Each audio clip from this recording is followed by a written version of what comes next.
সম্মানিত ব্যক্তি আলহাজ সৈয়দ মোহাম্মদ ফয়সাল সাহেব, উপস্থিত রয়েছেন শাহজাহানপুর ইউনিয়নের নেতৃবৃন্দ ও 4 নং ওয়ার্ডের নারী পুরুষ মা ও বোনেরা, সকলে আমার সালাম নিবেন। আসসালামু আলাইকুম ওয়া রাহমাতুল্লাহি ওয়া বারাকাতুহু।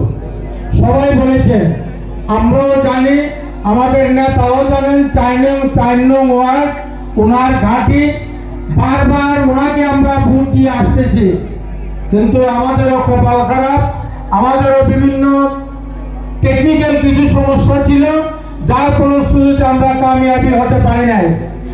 আল্লাহর রহমতে আগামী 12ই ফেব্রুয়ারি আমরা হিন্দু মুসলিম চা বাগান সমস্ত একজুট হয়ে আমরা শাহজাহানপুর ইউনিয়ন চুনারঘাট মাধবপুরের শ্রেষ্ঠতর স্থান অধিক আমরা করে নেব ইনশাআল্লাহ। 4 নম্বর ওয়ার্ড তো সবসময় নেতাকে ভোট দিয়ে আসছি, 90-92% ভোট সবসময় দিয়ে আসতেছে। আমি অনুরোধ করব, আমাদের আত্মীয় স্বজন, আমাদের এলাকার যে মেয়েদেরকে বিয়ে দিয়েছি, একটু কষ্ট করে মা বাবা যারা আছেন, বড় ভাই যারা আছেন, তাদেরকে অতিথি স্বরূপে 2 দিনের জন্য তাদেরকে নায়র আনবেন।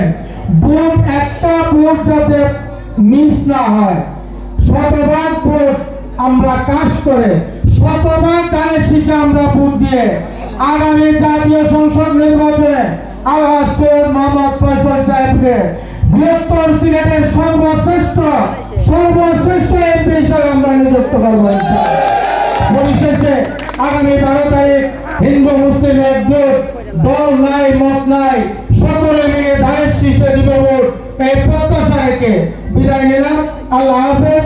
বাংলাদেশ জিন্দাবাদ, বাংলাদেশ জাতীয়তাবাদী দল জিন্দাবাদ। শহীদ প্রেসিডেন্ট জিয়াউর রহমান অমর হোক, বেগম খালেদা জিয়া অমর হোক, তারুণ্যের অহংকার তারেক রহমান জিন্দাবাদ, আলহাজ সৈয়দ মোহাম্মদ ফয়সাল সাহেব জিন্দাবাদ।